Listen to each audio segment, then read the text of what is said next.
Blame is not a strategy for a meaningful life. Blame is not a strategy for greatness. There's no pride that comes from blame. Self-esteem does not come from what people say about you. Self-esteem comes from what you experience about yourself. That's why I'm here talking to you right now, is getting people to be free and alive and have the level of fulfillment that they deserve to have. I know they desire, but I also believe they deserve to have, but to deserve to have it, you got to do certain things. You've been hypnotized by a culture of weakness. If someone can get your goat, if someone can piss you off, if someone can make you feel less than, grow. If you're not happy, you're not growing in some area. And usually it's a place where you're blaming, you're pointing the finger. Don't get me wrong, people can be unfair, unjust, that's for sure happens. But you can't control that. You can't make it not happen. What you have to do is become stronger than any of it so you're free. Freedom comes from growth. Freedom does not come from control. Now, if you focus on what's missing all the time and what you can't control, you're going to be depressed. Your depression is not a Zoloft deficiency. It is the fact that you are doing something in your mind that is producing that depression. And if you constantly focus on what's missing and what you can't control, you tend to focus more on things in the past. Choice is a gift. It's always there. You can choose what you focus on, and what you focus on is what you're going to experience. You can focus on things that make you suffer. You can focus on things that make you grateful. The mindset has to be destroy any limitation and move forward, move forward, move forward. There is a way, move forward.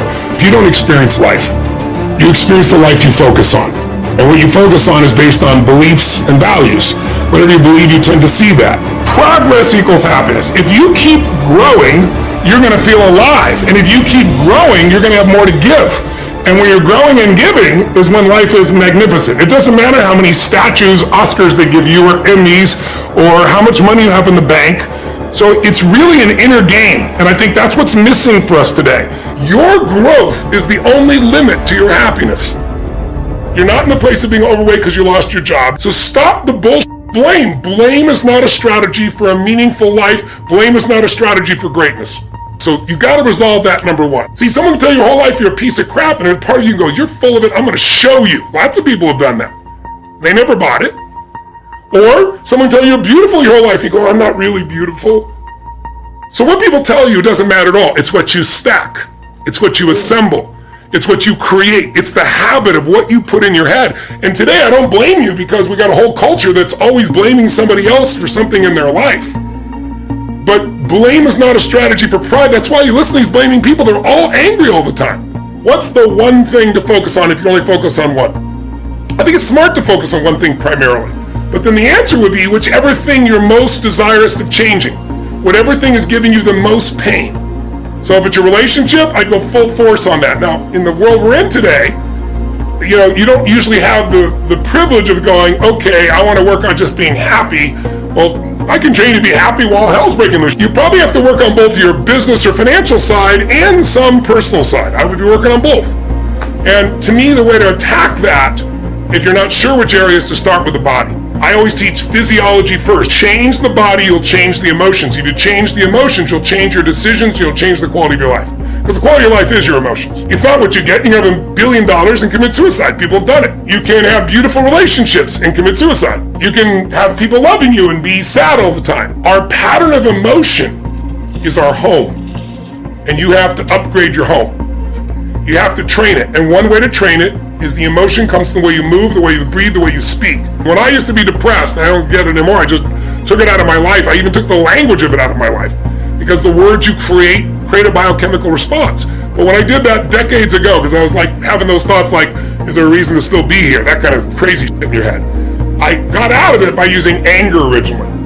I'd much like, sometimes if somebody's really sad or depressed, I'll make them angry. People are like, what's he doing? He's making them angry. Because angry is much more resourceful than depressed. From anger, I can get you to laughter, I can get you to taking action. And then gradually I got where I didn't need anger. It was about growth. It was about contribution. It was about meaning. Is it really that the entrenched depression is just the way that people think?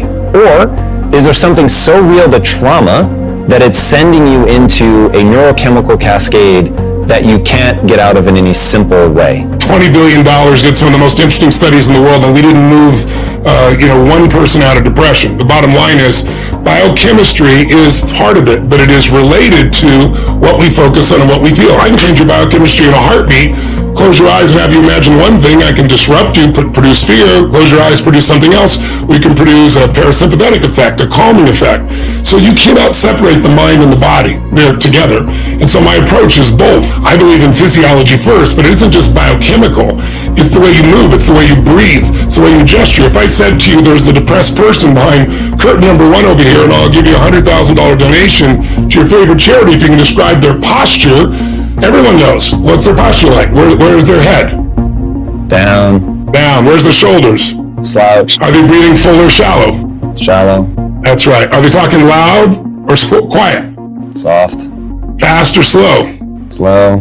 But if you take that same person, I don't care what's going on with them, and you put their shoulders back, and you have them breathe different, and they speak at a different tempo, and they move, their biochemistry changes like that.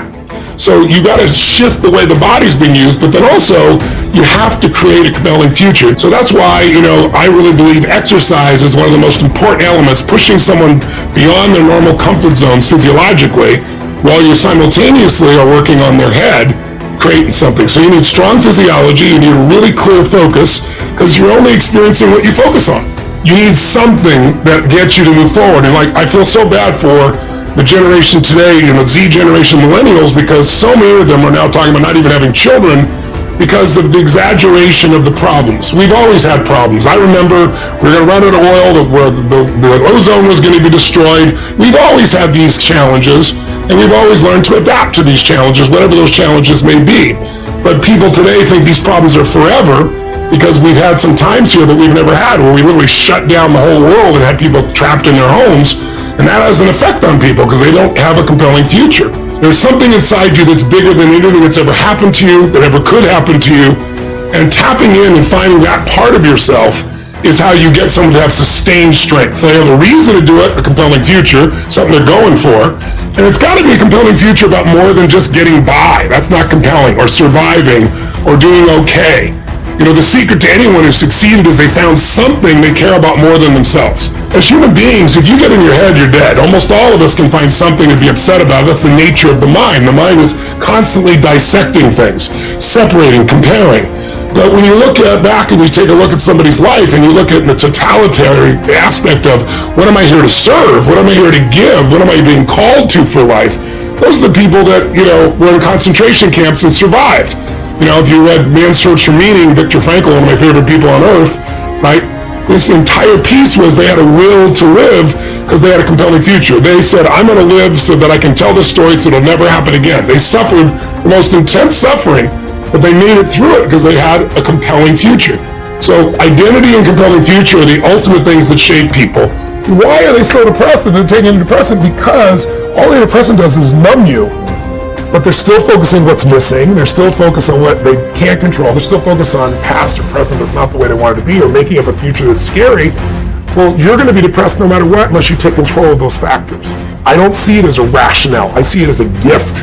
Choice is a gift. It's always there. You can choose what you focus on, and what you focus on is what you're going to experience. You can focus on things that make you suffer. You can focus on things that make you grateful.